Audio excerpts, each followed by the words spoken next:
Thank you for joining us this early morning. It's always a pleasure to have you with us. And of course, a few days from now, INEC will officially declare open the political campaign for the 2023 general election. And of course, it's a time for the politicians to get to work and their political parties to convince the prospective, electorates and how to best to convince them to come to their side to vote for them during the general election, because it's definitely going to be a time for ideas, to competing ideas. But oftentimes you realize that instead of focusing on the issues, politicians and the political parties derail. And of course, that is what we are going to be talking about on the show today. And also, this week, the entire world has been mourning the passing of Queen Elizabeth. As a matter of fact, President Muhammadu Buhari, while paying tribute, said the story of modern Nigeria will never be complete without a chapter on Queen Elizabeth, a towering global personality and an outstanding leader. She dedicated her life to making her nation, the Commonwealth, and the entire world a better place. Of course, we also in the studio, we're going to be paying tribute to the late monarch. Welcome once again. It's a pleasure to have you join us. My name is Suleiman Babajia Usman. Thank you for staying with us. Of course, we know that the English Premier League matches this weekend have been postponed till further notice due to the demise of the Queen. All right, talking about the agenda for 2023 general election, of course, the media also has a role to play in setting that agenda. The youths, the electorate, the politicians, the political parties, the women who are participating in politics, we all have a stake in setting this agenda. But to go, to take off, I think it's better we take this background report put together by Francis Obe. In a few days' time, the Independent National Electoral Commission will formally declare Nigeria's political space open for campaigns by candidates flying the flags of the respective political parties. What should Nigerians be looking out for from the various flag bearers? For many decades now, we haven't moved away from our problems. Listen to campaigns 50 years ago, 10 years ago, 20 years ago. We are still mentioning issues that borders on economy, unemployment, education, power, road infrastructure. There are areas whereby as a nation we ought to have moved. Because everybody will come now, we'll do roads, we'll build hospitals, we will create jobs. But how do you create jobs? How do you build hospitals? And I think that's what we should be watching as the campaigns are declared open. As politicians seeking elective offices will be traversing the length and breadth of this country for support, what will be the nature of their campaigns? What I've discovered many times, people are not interested in what you say. They are rather interested in, at the end of the meeting, what do we go home with? And I don't totally blame them. The reason is that they have experienced several politicians coming to talk and to talk and to talk without seeing it being materialized. So, if anybody comes now and says, this is what I will do, we've heard that before. So sometimes they get interested in, at the political rally, what they will take home. If they were comfortable, they had food to eat at home, they will come and really sit down and listen to you. You don't even need to tell them. They will ask you, what are you bringing to the table? The premium on political power in Nigeria is so high that politicians are prone to take the most extreme measures in order to win and maintain political power. How should the issue of vote buying be addressed? Most times when people ask me, I need school fees for my children, I need money to pay for my father or my mother or my auntie, sister's brother's cousin that is sick in one hospital, even if they are lying, what I say is that the situation in the country has made them vulnerable, or has opened them to be able to lie. If there were health insurance, if there were free education, the person will not see health as an avenue to get money from you. It's easier to say, okay, as I go out for campaign, I won't give anybody money. But I tell you, it's almost not possible, because you see, you are directly, you are faced with challenges like this. So sometimes you go out for campaign and you see somebody sick. What do? You give them money. Sometimes people that come for political rally don't even have money to return. So what do? And come for this rally. But if I know that the like of Francis are the one that came for the meeting, they have their cars, they have their money in their pocket, I know what brought them is not because they wanted to get 2 naira from me. If I see somebody even far, far richer than me, but I'm just opportune to be his representative, I know that that person is not coming for money. Even me, I have to sit up and know things I need to discuss there. A report by the Gender Strategy Advancement International has disclosed that women political participation in Nigeria falls below the world and Africa continental standards. The national average of women's political participation in Nigeria remains at 6 to 7% in elective and appointive positions, which is far below the global average of 22.5%. African regional average of 23.4%, and West African sub-regional average of 15%. If you don't have regard for women, then you don't have regard for your mother. Then you don't think your daughter can offer anything. If I can sit with my mother today and get advice, then I believe that women have something to offer. And if I'm training my daughter to be something tomorrow, then that means women have responsibility, what to offer. But the first thing is that sometimes, again, challenges that women have are women. Women have the number. But I tell you, most times, women are even the enemy of themselves. The exclusive preserved role once held by the gentlemen of the press in news gathering, dissemination and public opinion molding has now been democratized and thrown open to just anybody who possesses a smartphone, laptop, as well as internet connection. What role should the media play in the forthcoming campaign season? Our focus on Weekend Deal today will be on agenda setting for 2023 election. I think we can all agree that Nigeria has some challenges that needs to be resolved when we talk about election generally in Nigeria. But INEC is doing its bit in ensuring that they provide Nigerians with free, fair, and credible election. The electorate must also continue to play their part by asking the politicians who are vying for their votes, for some elective position, to ask them and engage them on what they intend to do when they get to the office, because it's all about ideas and not just about seeking for this power, because that has been the concentration instead of it to be a competition for ideas. And of course we want to set the agenda, but what kind of agenda are we setting for the 2023 general election? Shikola will tell us.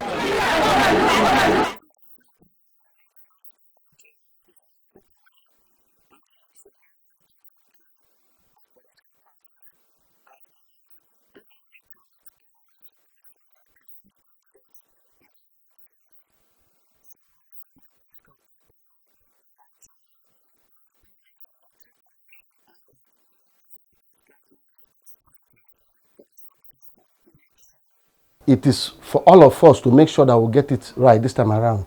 It is not for few people to go out where others are not. Everybody must be engaged right now so that you participate in the electoral process, so that you participate in who governs you, so that you participate in decision making in your country. So everybody must participate. That is the key thing.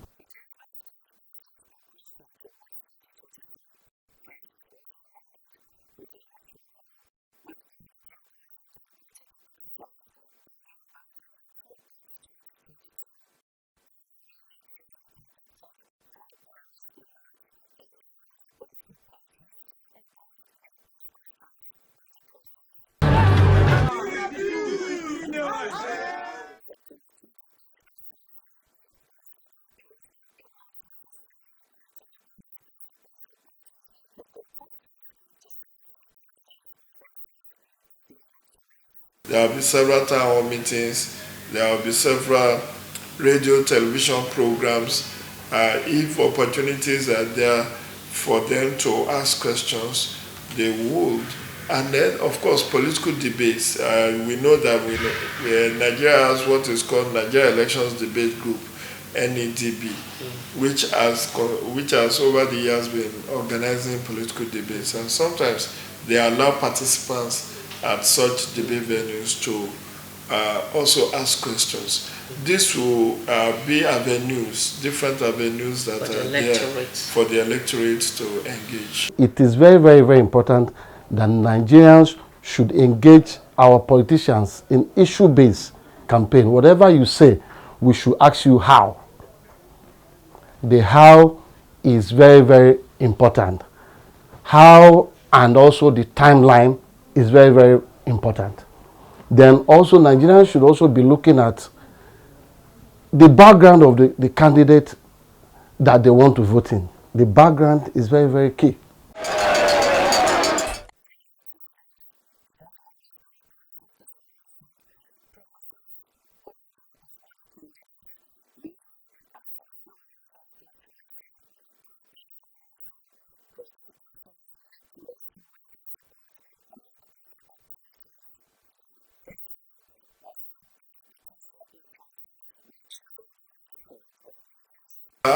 The desire of every democracy is to have an issue-based campaign.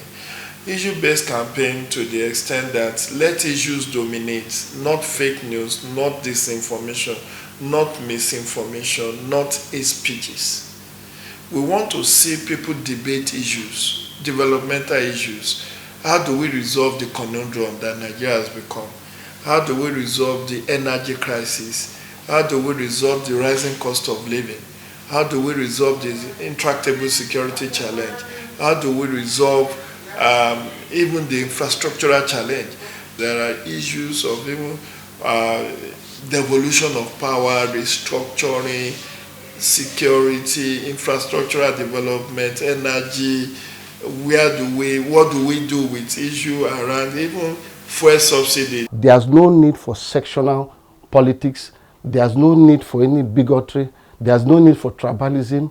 You look at the candidates on what they can afford, what they can offer. We're talking of candidate with the character, candidate with the capacity, candidates with the competence.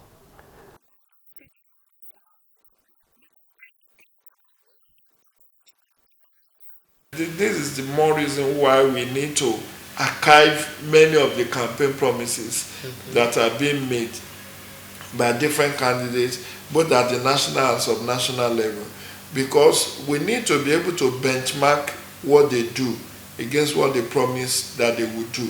And today, many of them have websites, they have policy documents, they have blueprints, whether they are governorship candidate or whatever. They have social media handles through which they churn out their campaign promises, as well as the manifesto of their party. These are very useful tools, source materials to engage them, to hold them to account.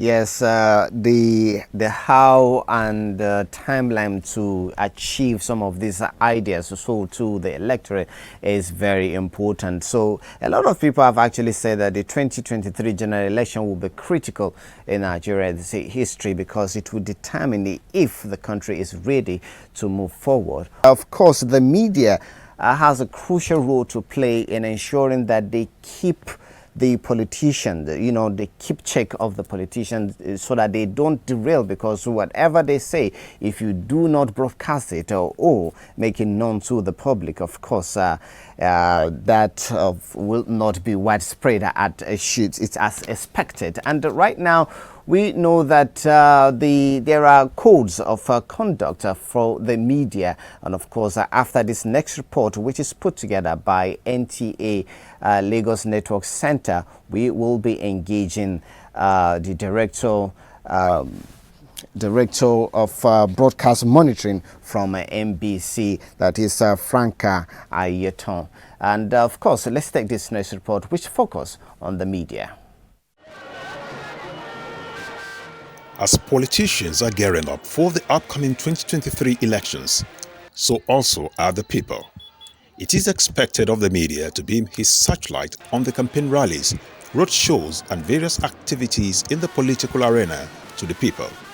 Therefore, the media has a role to play as we prepare for the upcoming general elections. What exactly is expected of the media? The role of media in the electoral process in the forthcoming election is all-encompassing. It's all-encompassing in the sense that media should take a strategic role. Media should be a better umpire. Media is supposed to provide citizens the right to information. By that information, I mean quality information, not mutilated information, not sensational information, information that have been properly investigated, information that have been subjected to forensic investigation, and there is a proven of evidence to show high level of truthfulness. People are of the opinion over the years that the media hasn't been playing the role they are meant to play by giving truthful and unbiased information on candidates, governments, electoral management bodies, the electoral processes, on their successes and failures. What are the expectations of the people from the media? To be honest, I just think the media should just be fair, right? The media should give us a very good avenue for us to be able to vote for the right person. Look, at the end of the day, right, highlight the positives and negatives of each candidate, right? And don't be biased. I want to advise media not to be sentiment and maintain neutrality in their profession this time around, because they are key stakeholder in this coming election. The 2023 election, I would say I'm expecting to see it the way it is, not the way it used to be, because in the past I think the media will want to show us what they told them to show us. So me, in my own perspective, I would love to see the way it is and hear it exactly the way it happened. It is of the public opinion that the media play favoritism, even though they are supposed to be the political watchdogs. These, in turn, have made them to lose hope in the integrity of the media. How can the media uphold the tenets of balance and fairness? You expect a journalist to give accurate information, and yet it's not being encouraged. There's no welfare structure. It means that they will be free to collect one or two things from the people and also minimize the talk. So what it means is that our leaders who are managing information have not done well. Are we talking about legacy institution that should have taken the forefront? Are we talking about Ministry of Information? Are we talking about National Orientation Agency? What kind of information are they given? So what we're saying is this: it is the people that determines what should come out. So media should be impartial. Media should report accurately what is happening. Media should not be influenced by money. Irrespective of the situation you are in, your conscience matter. Media should be transparent. It is when they're truthful to themselves, when they have conscience, when they're not talking about the environment, when they are working at defending the sovereignty of this nation, that's why we have a balance, equity, and justice. The media is the primary means through which public opinion is shaped and at times manipulated. Therefore, Their integrity should not be questionable.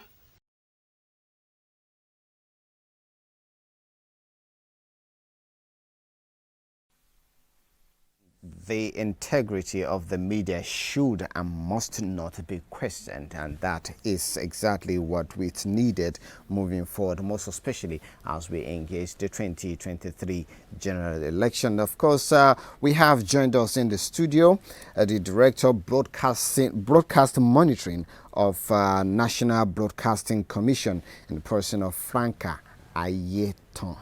I got that right. Yes. You're welcome to our studios. Talk to us about that broadcast code that all the media, organizations must align with. Yes. What are they? The Nigeria Broadcasting Code, specifically in section 5.3, gives you guidelines on news, political news, and current affairs. That is discussion, what to expect in discussion programs, or how to handle discussion programs at times like this. How to balance your panel, how not to probably be seen as aligning with one view against another, but rather giving them the level playing field to bring their discourse and how to the fore, and how to manage properly so that nobody is brought to disrepute, nobody is maligned, nobody is no hate speech, no hate comments about another person. The way of our politics in Nigeria is that rather than talk about issues, rather than talk about what you have for the people that is different from what is already existing, people pick on others or on opponents and try to demonize them and try to make them less than human. That is not allowed, and the code in section 5.3 provides for that. Then section 7.7 also elaborately provides guidelines for political advertisements, jingles, and all of that. Every political message must be packaged in form of spots of not longer than 60 seconds, and the advertiser must be identifiable. Let us know who is talking. In the past, we had programs that were packaged in form of short docu dramas and all of that, and they were practically intended to demonize one person or another and to make the person look not attractive to the voters and all of that. All of that we must take out, and the responsibility, the onus is on us as gatekeepers, as broadcasters, to try to make the platform fair so that everybody can find space. Okay. Now, it's good that you have outlined this, but everything you have just said now on the do's and don'ts, you have seen the don'ts almost in different, media organizations. They have been, and of course you admitted to that, where even some, the broadcasters themselves turn into be analysts instead of allowing their guests to, take that position. And you've also seen some media organizations who have come out, to side with some particular, political sentiment. Now, is NBC toothless in, biting these aired stations? Okay, a lot happens. NBC does not have a channel. We do a lot of things outside of the airwave, behind the airwave, but none is seen. A lot of responsibility is on us to make sure that the right things are done by the media, by the broadcasting media, but it is not seen because we don't have a channel. It's the only maybe just 1% of the time the negatives are picked and hyped, even by the same media, by the same broadcast media that we regulate. But having said that, the NBC is not toothless. The provisions of the code is specific and clear that any infraction of these political guidelines attracts a Class A sanction most of the time. And because of that, the NBC has prepared sensitization programs. We're going to have a forum in Kano, in Lagos, and Enugu and Abuja, so that we bring these guidelines closer to the people for almost everybody in the broadcast industry to participate, and all broadcast stakeholders also will be invited to be part of it starting on the 19th. This is our opportunity to sensitize broadcasters again on their responsibility to make sure that it is right, because any infraction in these sections attracts heavy fine. Have you had cases in the past whereby you had to fine a particular, media house? Definitely. In the last Osun election, the Ekiti election, we had the Oka election. All of that came to pass. In Ekiti election, we had a station that became very partisan within the 24 hours bad period. The code provides that, and the Electoral Act also provides that 24 hours prior to election, no partisan content should be aired. It's expected that you should have staff in every part of the country, of course, and then this Osun and Ekiti that you have mentioned are just isolated cases. Why? Because there was concentration on them. There were no elections in other parts of the country. 2023, you have election in different parts of the country, and it is expected that your staff are everywhere monitoring some of these media stations. Do you have enough capacity to do that? Yes, NBC is we have 10 zonal offices, 26 state offices, and headquarters. So that says that we are in 36 locations. You're not everywhere. That's what it means. We're in 36 locations. 36 locations. In the states where we are not present, we have broadcast assessors.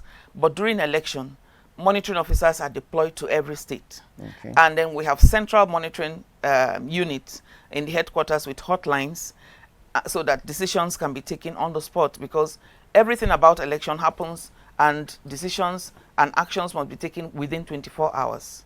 So also require the right of reply, especially when somebody is misrepresented during the electioneering. Response is supposed to happen within 24 hours. If it's a issue of granting apology, happens within 24 hours, because it's hot and everybody, fairness must be seen, balance must be seen. So NBC can do more, but NBC is spread. We have the spread all over Nigeria. So we have monitoring officers deployed to monitor the election. And I'm sure this election, the Nigerian youths are very eager to ensuring that they get things right this time around. And of course, social media presents its own challenge differently. But we'll talk about that after we must have taken this report put together by Hamisu Ridwan on the participation of youths in the forthcoming general elections. Election bells are ringing. It is yet the season again.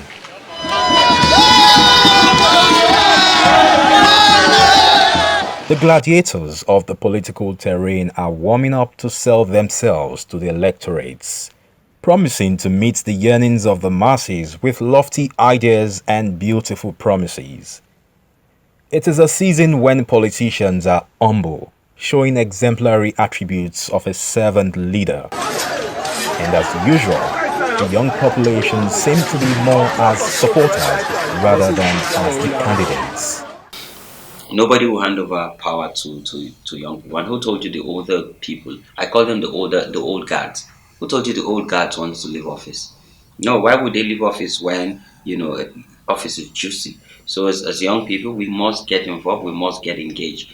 Now I'm advocating for young people to join political parties, become card-carrying members of this party, because what informs a candidate under our laws, so it's either direct primaries, indirect primaries, or consensus. If you're not a member of a political party, you can't inform the decision. You can only get your permanent voter's card and vote for the people that the political party have presented as flag bearers.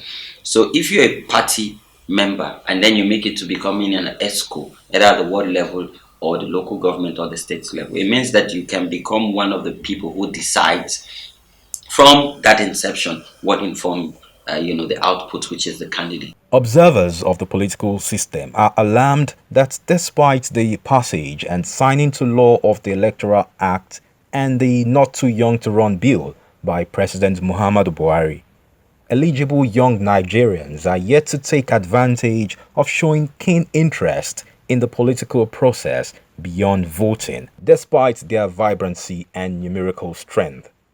Corrupt politicians have continued to latch on not doing the right thing when they occupy public office. So when you have young people who are not educated, they're not employable, they don't have skills, they don't have empowerment from government or in any form of investment, either loan, credit for businesses, then corrupt politicians would, latch on that and engage them to perpetrate evil acts and sometimes electoral violence. The youths, rather than engage actively in the political process by joining political parties of their choice and seek for political office or interrogate the various aspirants on policy issues, such as asking the aspirants some burning issues of concerns to young persons. The youths are largely seen as thugs and cheerleaders at campaign rallies. One then wonders what really is stopping the youths from taking ownership of the process and ultimately deciding who wins the race. The big question begging for answer is, when will the Nigerian youths become the leaders of tomorrow? The Not Too Young to Run movement is heavily invested in this candidate. We've done the Southwest convening. We're planning to do the North convening in October, where we'll bring all the young candidates from every political party, because we're a non-partisan group. One, we want to build their capacity on effective campaigning, because we can't give them money. We want to invest our little resources to build their capacity, but also create an environment where they network amongst themselves, because these are people that would be elected eventually and be in the National Assembly and in some state assembly. We want them to at least meet, become friends, because it makes it easy to push important legislation. As we await INEC's announcement of the formal flag-off of campaigns across the country, it is time for young persons to shun indecent behavior and take ownership of the political process through active participation. There you have it. Take ownership of the political process through active participation.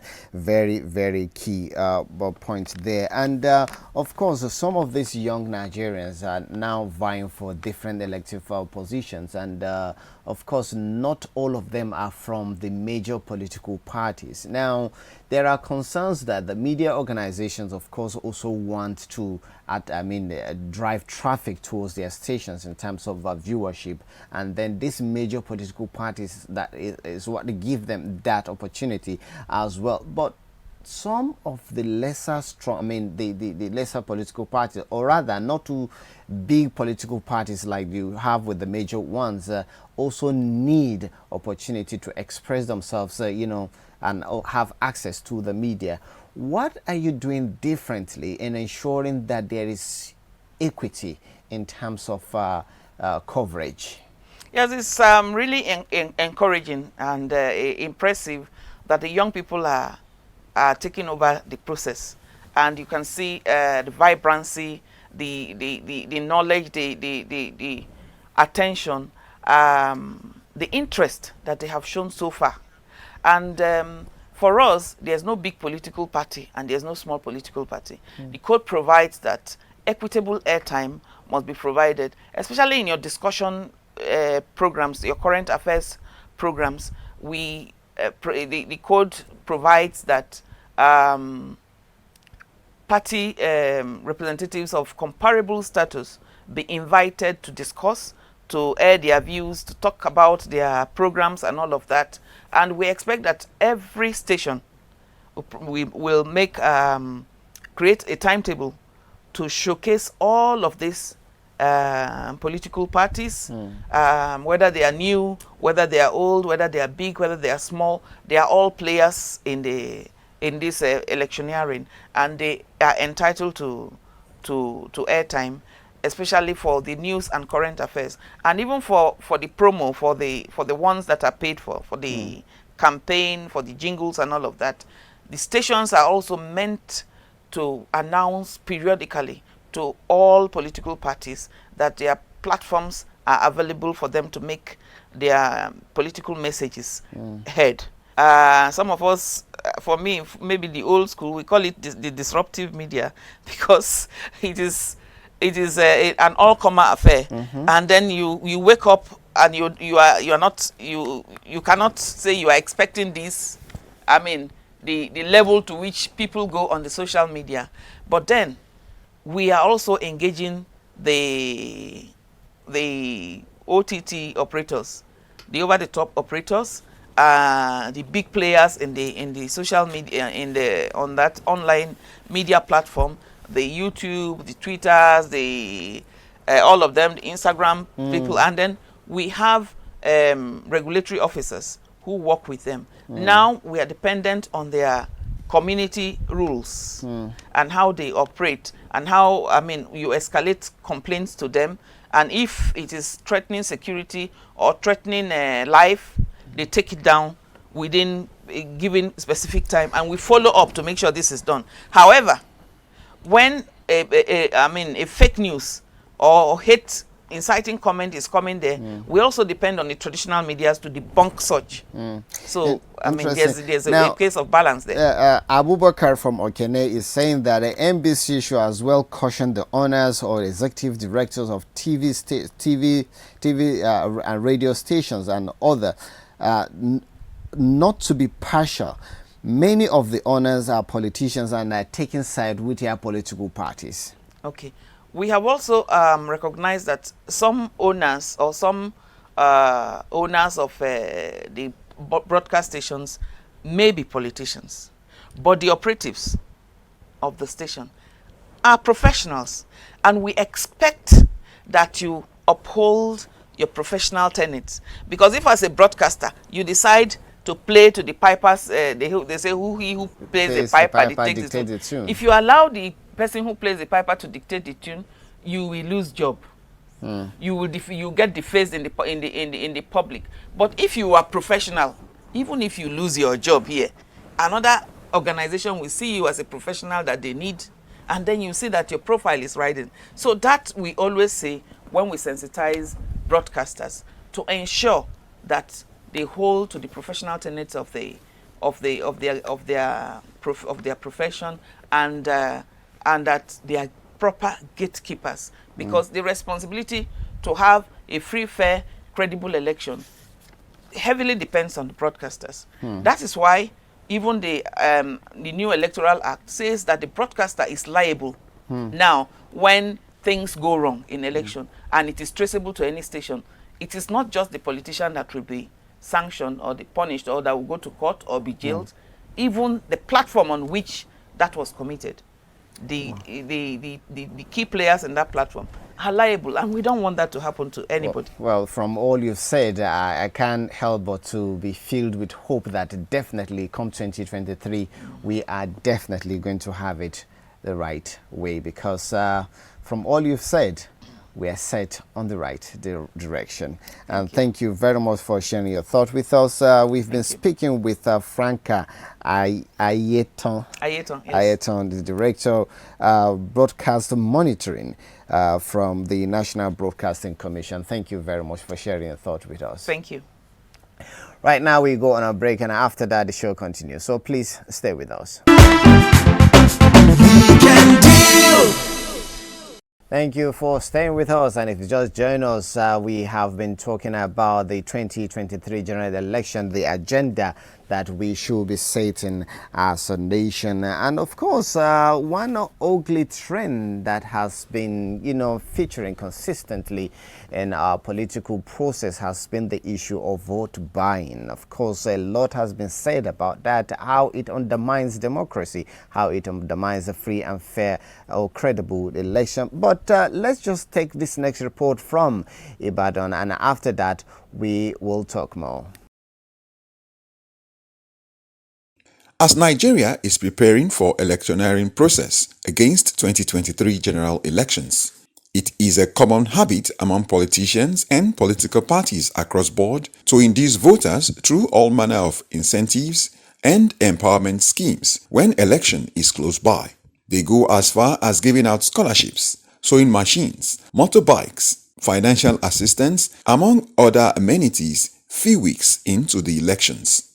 Is this not vote buying in disguise? An elder statesman in Ibadan shares his thoughts. Let every voter, I don't want you to limit to the youth, sit down at home, study the candidates, study the party manifestos, and look at their performances. And then you drop your vote. Don't sell it. Because collectively, the community, the town, the state, the country will reap huge benefits when we have the right leadership in terms of the provision of quality and qualitative education, which is affordable, infrastructures such as regular public power supplies that is affordable, potable water, good roads, and above all, security of lives and property. Some voting age youths bear their minds on this issue. I will advise the youth to collect whatever the politicians have for us youths, be it money, tricycles, motorcycles, any forms of empowerment that they can do for the youth. But then let's not forget that collecting these things doesn't necessarily mean we must vote for them. That is, we should still follow our conscience and vote for who we want to vote for. Politicians should not give people money a few weeks to the election because it will look like vote buying. What role does political parties play in addressing voters' apathy and vote buying in the nation? We need to come out with a synergy that will let people see your manifesto. And the politicians should be able to be closer to the grassroots. So I think I advise our politicians, try to make yourself friendly. Enter into the mind of people, not by force, not by coercion. Don't coerce people into voting for you. Don't even induce them by giving them money. Allow them to exercise that right to vote voluntarily. Respondents are of the opinion that to overcome vote buying or inducement of voters by politicians and political parties in Nigeria, the nation needs to strengthen institutions like electoral body, that is, INEC, security agencies, the legislators by enacting laws in dealing with electoral irregularities. All right, and of course we will talk further about the commercialization of the electoral process after Musafa introduced our next guest, who happens to be the running mate to the presidential candidate of African Democratic Congress, that is in the person of Ahmed Buhari. You are welcome to our studios. Thank you very much. Good morning. Good to be here, Suleiman.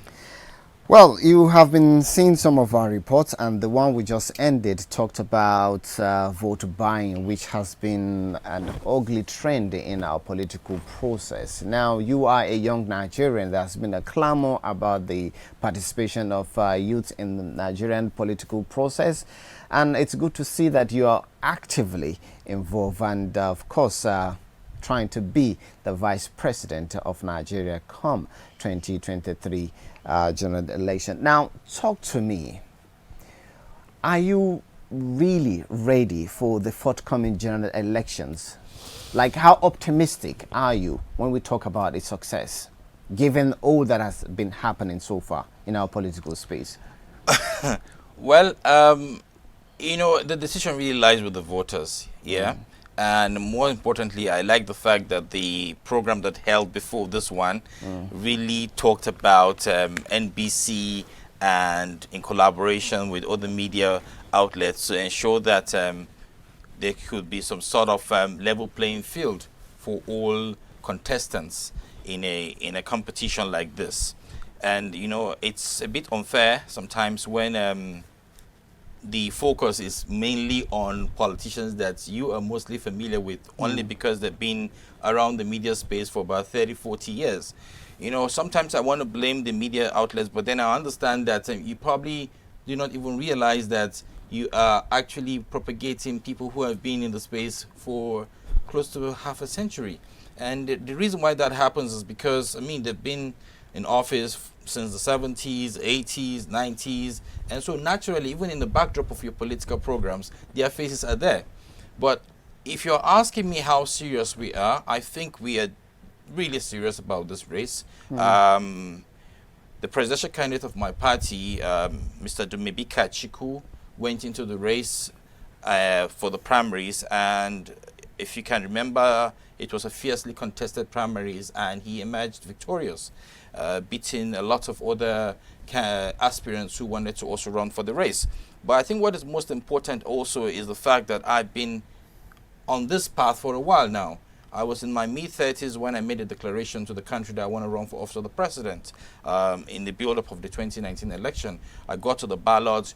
We raised a few dust. We made our names, announced ourselves, and made it very clear that indeed young people are not going to be sitting on the sidelines anymore. And so when also the next report came in about the not young to run, you know, I smiled and said, even before the not young to run, we had actually declared our intentions to run. But again, I think when people see young people contesting, the belief is that they can't take it the long haul. But I would really appeal to Nigerians to say, if you really indeed want something to happen differently in your space, then maybe you should be looking at contestants that you are not so familiar with the same things that are going to be coming back to the table. Buhari, let's get a sense out of this, you know, the narrative that after almost every election in Nigeria, you will hear the election has been rigged, stolen. You hardly see it has been lost or won. Having this, you know, one politician, you know, congratulating the other. There's always court case. What has always been the issue? Is it that we cannot get it right to say, oh, there's free, the process is free and fair, and so yes, I accept the fact that I've lost and just move on? So in all honesty, I think it's a process. I think it's a build-up. I think we're getting better. I liked what the Electoral Act is beginning to look like. It's beginning to build the confidence in a lot of people, not just the contestants, but also the electorate, to say, just maybe, this is going to be able to protect our interests and ensure that we're able to elect the right people into offices, or maybe the kind of people that would want to see into office. So again, most of these distractions happen with what you started with talking about, which has to do with vote buying. The only way this vote buying can stop is if and when we are able to provide the people the dividends of democracy that we have promised them. So if you're unable to provide the people jobs, if you're unable to provide food on their table, and then you flash a few nairas in front of them during electioneering process and think they're going to deny collection, I kid you not, they're going to collect it. And you know what, the politicians have devised new approaches to ensure that when they give that money, you vote for them. Some people will say, oh, I'll collect the money and I'll do what I want to do. But in most cases, the politicians who are also giving this money have devised strategies to ensure that when they give you this money, you definitely will go and vote for them. Either they use the religious perspective where they will say, come and swear with the Quran, or come and swear by this or by that, or if you do this, we're going to give you the remaining balance. And so people are cajoled to actually agreeing. So you're saying people should just tell the politicians, no, I am not accepting your money, but I'll vote for my conscience. I am saying, while politicians are in office, like right now, the people should be able to charge politicians to do the things that they have promised them. If you want to diversify the economy, if you want to diversify the economy, diversify the economy. If you want to create jobs, create sustainable jobs. If you want to create an avenue where you would actually create a welfare system over a salary increment system, only so that the people can actually feel the presence of government in their lives. Because you see, one of the biggest problems we're facing in the country is nobody believes in the country. Nobody trusts the government. People don't even love the country. People, you have a family, I have a family. The more I tell you about the decay in my family, the lesser you view me. But Nigerians are quick to tell you how bad things are in their country, even when you're not a Nigerian. And by so doing, what it does invariably is everybody begins to look down on you, and you're unable to progress as you want to progress. So what we're saying is, why don't we look at a different approach? We have gatekeepers. Who are these gatekeepers? I call them the civil service structure, I call them the military, I call them the paramilitary. These people are the people that government has put in place to say, work with us to see that we achieve the things we want to achieve. And every time you see these people protest or are in disagreement with the situation, they are asking for a 30% increment in salary. We want 25% increment in salary. The moment you start asking for those increments in salary, it goes back to the market woman who's saying, oh, if I'm selling a mudu of gari for 100 naira and they want 30% increment, let me put it at 130 naira. So when you even get this increment, you go back to the market and you're going to make the same thing. You know, and that is the problem we're facing right now. Now, the campaigns will start probably, yes, at the end of the month, and then of course the electorates will be waiting to hear what politicians will tell them, but oftentimes it's not usually about the ideas. You know, they say things differently, attacking the opponents. Now, what do we need to do differently? What should the electorate know in ensuring that they keep, you know, the politicians on track? Yes. You know, I agree with you. And you see, all of these controversies are the things that politicians like to sell. And they sell all of that and do not really talk about their plans. And when they do that, people get carried away because in reality, controversies are always exciting. So when you bring them up, people go like, oh yes, there's this man that has done this and that other one has done this. But in the truth of things, your time is being stolen. And then we all forget about the real issues as to what you want to do differently when you get into office.